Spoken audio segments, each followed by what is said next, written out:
Hello there and good evening. It is a pleasure to have you join me here on the BQ.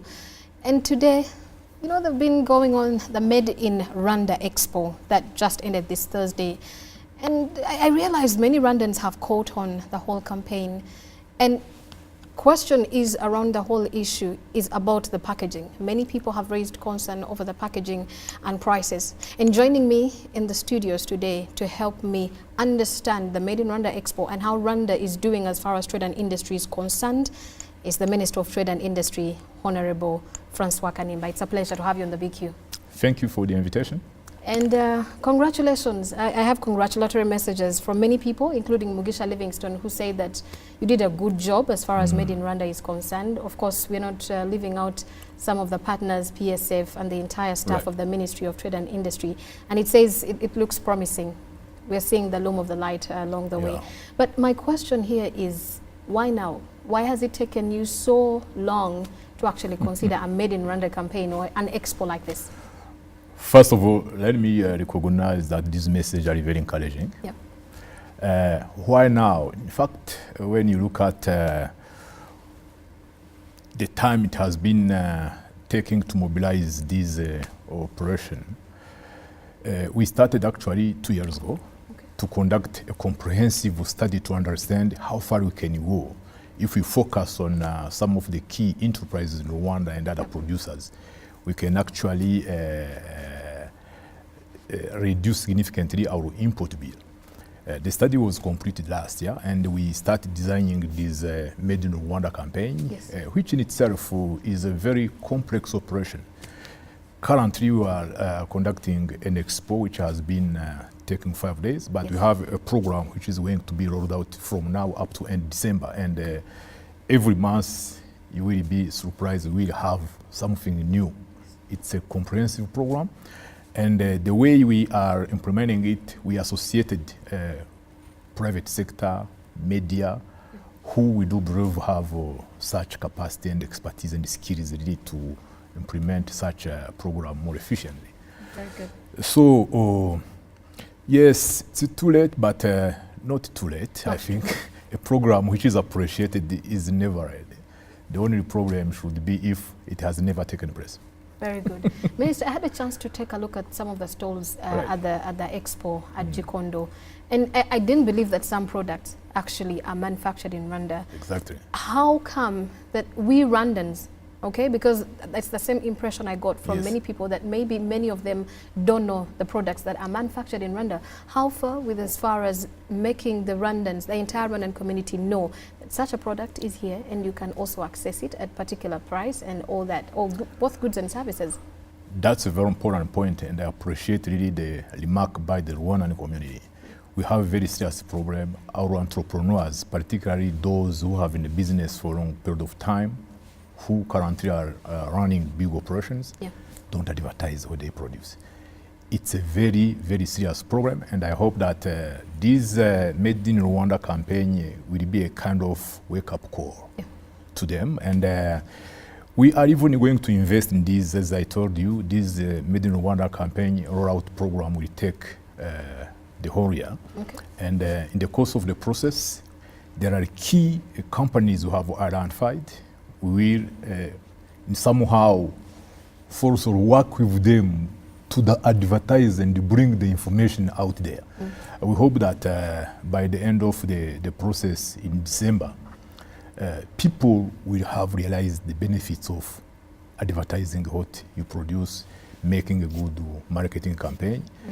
I don't know why Rwandans don't do it, because for those who have tried, they can testify that it's very, very beneficial. And I hope we can help them understand, especially at RBA, they can keep bringing their adverts and then, sure. Now, Minister, we dissect some of the questions that were sent by some of the people. But before we look at the questions, Intagayenda Viatel, I'm not sure if I've pronounced the name very well, also notes that no effort should be spared to keep the momentum attained so far, and that's still in relation to MadeInRwamda. But now over to the questions, still about MadeInRwamda, the initiative. What do you make of the prices of the Made in Rwanda commodities? They still lag high. And Lyonza Dani wants to know, do you think high prices will not label a black mark on this generous initiative? First of all, about keeping the momentum, this one I guarantee you. Yeah. I will do whatever necessary to keep the momentum. I'm very happy that Rwandans are approaching the initiative. I hope that by the end of the process, as a country, we will cash the dividends.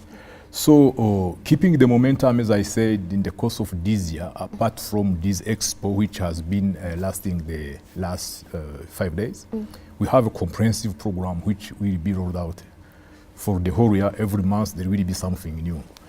And even after December 26th, we will see if there is a need to have a second generation of such kind of exercise. Now, coming back to the issue of price, well, there is a little we can do about price, but price is very important when you talk about Made in Rwanda campaign. We can't encourage or request Rwandans to buy a product at any cost. Okay. Yes, there should be some level of patriotism in this campaign when you look to local products in a competition with foreign products. There should be some margin you can tolerate. Yes. I know, Minister. But not any margin. Not any margin. But also there is the issue of quality which comes in, and when you look to a price, you look also to the quality. The answer I can give to this question is that the government have a number of programs which mainly are targeting our small and medium enterprises to focus on how we can help them to improve their productivity. The productivity through a number of initiatives, like, for example, supporting them in technology transfer. This is one, but also we are setting up a number of programs to address the constraints of accessing to technology, the issues of skills. You know, the big issue we have in Rwanda in the past, but still, even if a program by government is addressing it, is the labor productivity, which has something to do with the skills people have. When you see the current restructuring for the education system in Rwanda to focus more on technical education, vocational training, there is no doubt that this will bring a total transformation in the coming years. There is a lot of hope that going forward, productivity and prices of Rwandan products may benefit from these different interventions on the way. Very good. Minister, we understand that you're one of the main architects behind the economic reforms that the country has been riding on, at least for the last 15 years. Mugisha Livingstone wants to know, I'm very sure you're aware of the huge trade deficit that our country faces.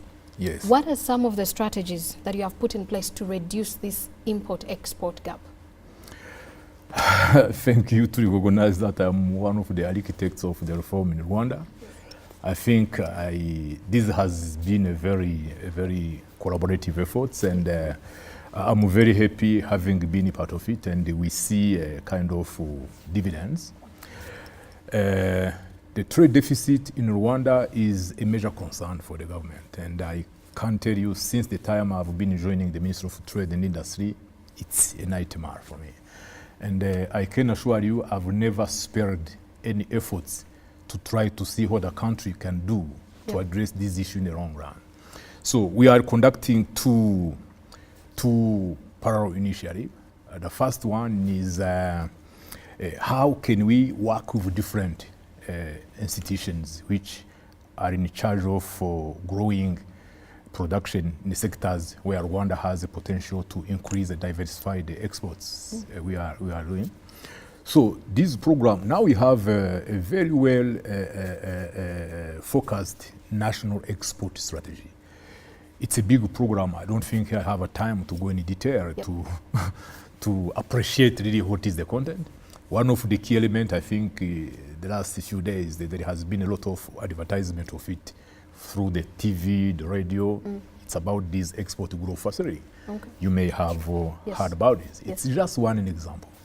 So apart from this program really to diversify exports, increase the volume and the value, A couple of years ago, we conducted this comprehensive assessment to see the potential we have to recapture the domestic market.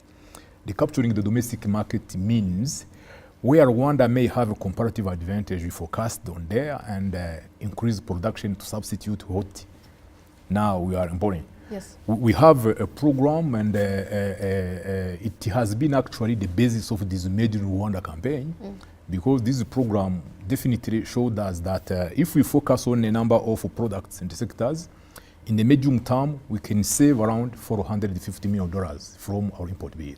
This is very significant. And I'm convinced these efforts combined may produce results in the medium term. But let me, before concluding on this question, you know, Rwanda is a developing country. Sure. And in developing countries, you will always have such a deficit between the imports and the exports. Unless you are a resource-rich country like those who export oil or big minerals, actually, who got money that they can't spend their exports. Rwanda is not, unfortunately, in these categories of countries. Yes. But the imports we do today, when you go through the list, you try to understand the kind of imports we are making. These are mainly capital goods, intermediate goods for industry, products like oil, fuel. Yeah, sure. But we still have these consumption products where we think there is a room to have interventions just to cut down the bill for this kind of category of imports. Minister, currently we being at 49% export against imports, and the target by 2018 is above 70%. Is it 75%? 75%. Is it achievable? Is it just an ambitious goal that we may not be able to even just look at? Well, by nature, I'm an optimistic man. Good. You know, it's true. Now the export to imports coverage is 49% when you include services. And goods. Yes, because we are talking about an import bill of 2.3 billion against total exports of goods and services of around 1.1 billion. That's how we came to this 49% export to imports coverage ratio. But when you look what has been happening in Rwanda in the last couple of years, between 2010 up to 2023, the annual growth for exports has been a range between 20 and 25%. Unfortunately, in the last couple of years, due to very serious exogenous shocks, the trend of our exports has been somehow stalling, simply due to the fact that Rwanda is no longer getting the normal revenue. For example, the mining sector, which used to generate significant revenue for the country, due to the global commodity crisis, we lost 50% of our potential. Yes. The same, we see more and more negative effect of the continuous regional insecurity in the region, conflict in Burundi, in DRC. These have somehow also decelerated somehow the positive trends we have seen in the past, particularly for export of manufacturing products. But when I say I'm very optimistic, I assume these shocks are of a temporary nature. In the medium term, the situation can come back to normalcy and come back to our trend. We may maybe miss the targets of 75% by the year 2018, but definitely going forward, I think we can achieve it in a reasonable horizon. We shall be able to revisit at least 2 years is not very far from now, and God willing, maybe we'll both still be alive. We'll now take a very short break. We'll be right back with the BQ. Keep it here at RTV. Welcome back. We're still with the Minister of Trade and Industry, Honorable Francois Kanimba, and we continue. Right. Now, we take it to Moses Turatsinze. What is Rwanda doing to promote interregional trade across borders as opposed to programs like AGOA? Thank you. That's a very interesting question for me, particularly when I know that Rwanda today is quoted to be the most country focusing on cross-border trade. Yes. You know, we are the only country in the whole region in which have set up a comprehensive strategy to promote cross-border trade. Yep. Now our experience is being used by Trademark East Africa as a model to be used by other countries in East Africa. So what we did since 2009, the central bank conducted a comprehensive assessment to understand what was the impact of informal cross-border trade on our external trade with our neighboring countries. Yes. We were really positively surprised to see that our informal cross-border trade, which was taking place without any government support, at the contrary, these informal traders were discouraged on a daily basis by different border agencies. But we came up showing that these exports generate on an annual basis something around $100 million to the country, which was approximately 25% of our global exports of goods. You see, now we build on this finding to develop a comprehensive program to support cross-border trade. This program includes, apart from setting modernized market infrastructure at our borders, we also include a very strong capacity building program to identify who is in cross-border trade, how does he business, what the government can do to help him to improve his capacity and allow him even to increase the volume of his business. So we have the Ministry of Trade, a standalone unity, which is supported by Trademark East Africa, which spend all the time to develop and implement this program. We have, as we speak today, a number of cross-border market infrastructure which are under construction. Others, we have completed study. We are looking for money to start construction.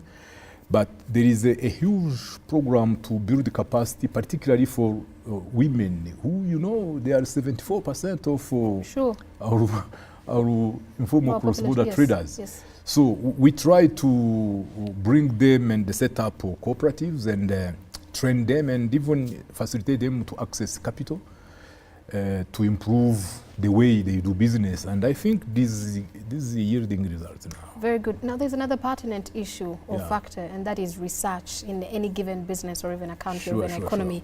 Enoch Munyaweda, what is the country doing on industrial research program development?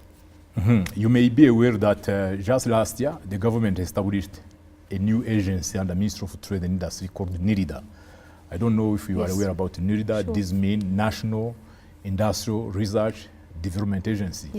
The whole purpose of the establishment of this agency is really to make sure that Rwandan industries are getting the necessary support and advice to make sure they utilize updated technologies. Because to support industries improving technology, there are two ways you can do it.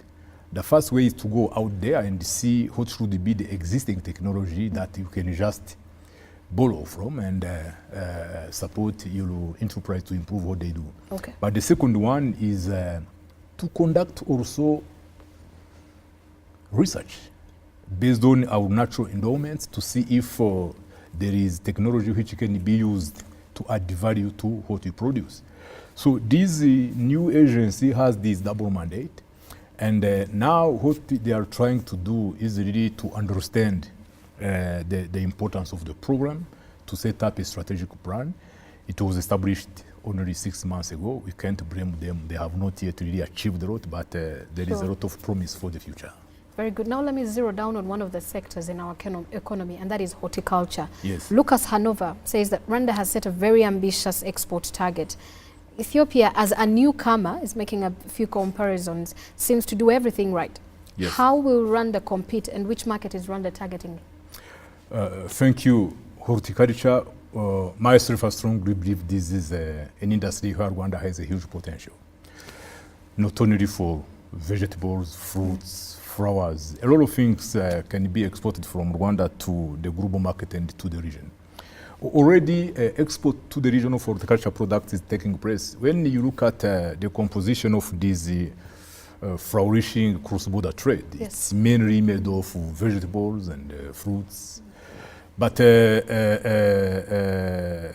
potential I talked about is what we can export to developed markets like in Europe, US, and the Middle East.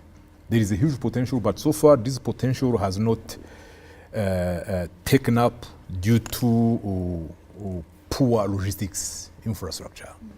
Because to export horticulture, you need to set up a logistics chain which guarantee that you can, from the farm up to the market, control and safeguard the quality of goods. Yeah, it's true, Rwanda took a significant delay to wake up on this, but now I'm convinced we are coming there. We have developed a comprehensive trade logistics strategy, which, among other module, include really agro-logistics. And some of the initiatives are going to be implemented this year, consisting mainly on how we can establish some agro-logistics centers in some of the sector which produce a lot of vegetables and fruits which can be shipped far away in this market, and make sure there is a link through cold trucks to some of the packing houses around the airport to make sure that this chain is going to be built. But we still have a serious problem about the cost of air freight to ship horticulture product from Rwanda to the global market. Because when you look at the tariff for air freight, it's between $2, $3, $4 per kilogram. And it becomes extremely difficult to compete when you bring this product to the global markets. But there is also a possible solution. The possible solution, because so far exporters have been struggling from their own to negotiate with these airlines. Now we think maybe the best way to go should for the government to take responsibility and book big space in these different airlines, pay in advance for it, and then sell back them to the exporters when opportunities arise. I think then not only you can benefit from economy of scale when you negotiate for a big space, you can negotiate good tariffs, but also you have security and assurance that the space is booked, even if it's not used, but it's there. And it removes this uncertainty for someone who would like to export something somewhere to struggle to get space, something, lose a contract because he failed to get a place in an area. Minister, before we let this go, Lucas noted something very important, and I think that it's another thing that you should highlight on. Which market are we targeting? Where is Rwanda going to export all our horticulture products? Mainly, apart from the region, as I said, we are exporting fruits and vegetables across the border on a daily basis. But now we are exporting horticulture product in Europe, in the US, and now there is a huge market in the Middle East.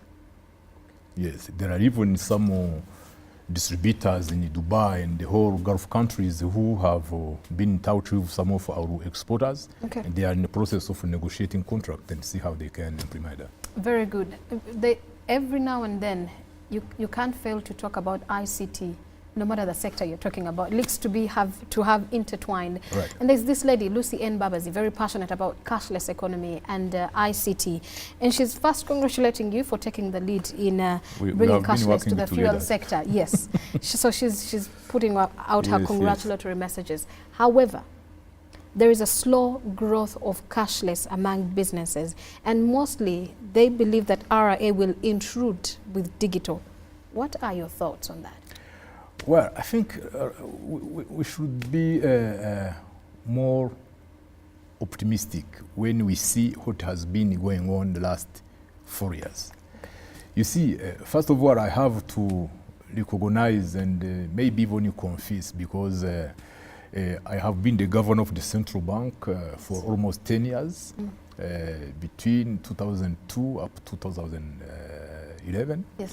And despite the efforts have been trying to modernize the payment system, it has been taken too long to have really the platform operational before we start blaming traders. You see, it's only very recent that really the platform to modernize our payment system became fully operational. And since then, when you look at the growth of these modern payment instruments and the system is taking, it's exploding actually. Yes. Being the number of ATM, the number of POS, the number of mobile money transfers. Sure. For me, this let me really understand that there is a huge hope that things may change very significantly in a short period of time. Yep. During the last monetary policy and the financial stability statement by the governor of the central bank, I was surprised to see that the current currency in circulation out of the banking system is only 9%. Okay. 9%. You can check in the whole Africa. I don't think there is a country which has the portion of currency in circulation out of the banking system less than this. I was surprised. Yes. I was surprised, and I think this probably has been possible due to the strong network of saving and the credit cooperatives, which really has brought back money which used to be in, redundant. Yes, from the system to the banking system. This has significantly contributed to that, and I am very confident in the Ministry of Trade and Industry. This year we have one of our priority programs called the e-commerce, which is going really to see how we work with our SMEs to develop trading platform which may facilitate them trading better with the global partners. So it's a process in a move, and I think the near future will show us that there is a lot of hope. We're looking forward. We'll take a very short break, but do not forget, visit our Twitter handle at RTV English or at RBA Rwanda, or my own at Ime Mulekatete. But you can also take a look at my YouTube channel, Ime Mulekatete, for the previous editions, and this one, just in case you caught it on the way, we'll be able to put it on YouTube, and then you can be able to enjoy it. So take a very short break. Please stay here with us.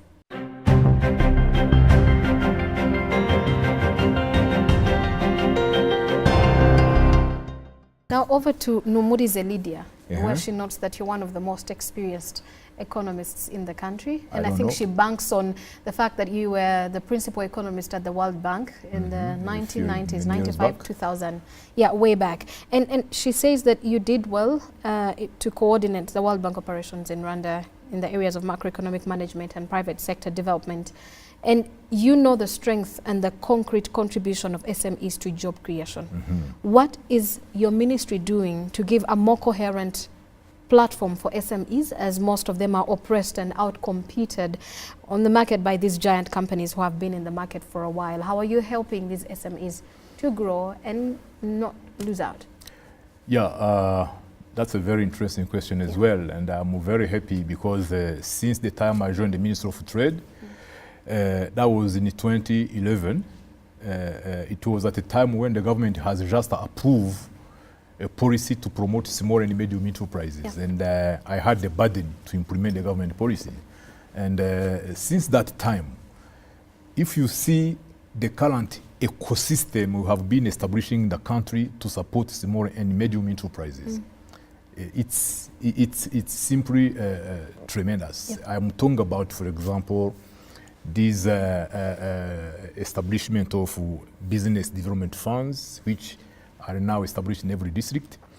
The mobilization of what you call business development advisors, which are in every sector, which are providing advice to small businesses who would like to create enterprise. The restructuring of the administration of districts to create a standalone unity in charge of business development. These are things which are very new.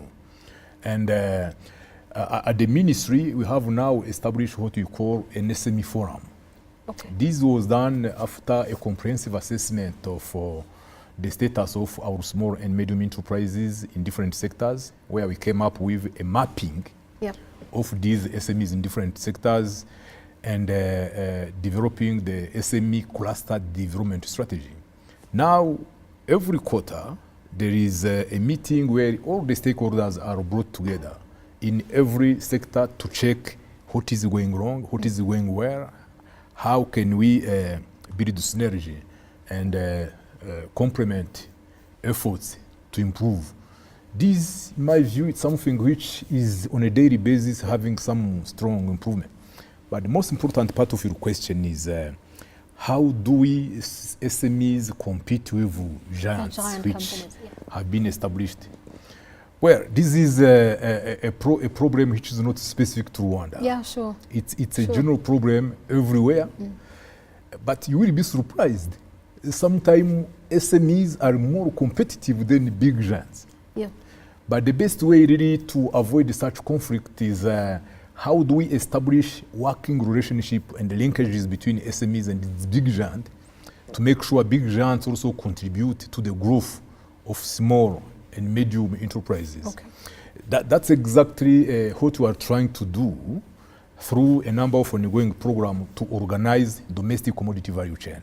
For example, when you look at what we are trying to do to build, let's say, the dairy value chain, where SMEs through the Milk Collection Center organized on a cooperative are collaborating with the dairies to make sure that there is a link and the security to supply and to sell the milk.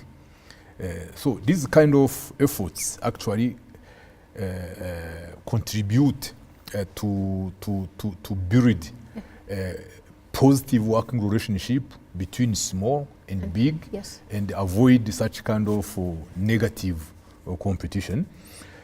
These are the kind of initiatives, but well, competition is competition. I can't confirm 100% that we have a magic solution to such a problem. Yes. But SMEs in Rwanda are doing very well. Very good. Yes, they still have very serious issues, and I think maybe the one related to packaging may come out in the discussion. Very good. But this is a very serious problem. And now in the Ministry of Trade, what we are trying to do, there is now a comprehensive study going on to understand the magnitude of the problem and what we can do to address it in the short, medium to longer term. And we are planning before the end of the year to establish a packaging center of excellence in Rwanda to start really addressing progressively this problem. Very good. Minister, allow me end strategically also on MadeInRwamda Expo, because it's closing this Thursday. What are some of the products that you consume as the minister that are made in Rwanda? Me, I consume 100% Rwandans. Minister, tell me some of those products. I would love to know some of those products. It's not a joke. It's not a joke. Since 5 years ago, I signed that I will never buy shoes from outside. And since then, every time when I have to buy a new pair of shoes, yes, I look for them from our SMEs. What I'm telling you, it's true.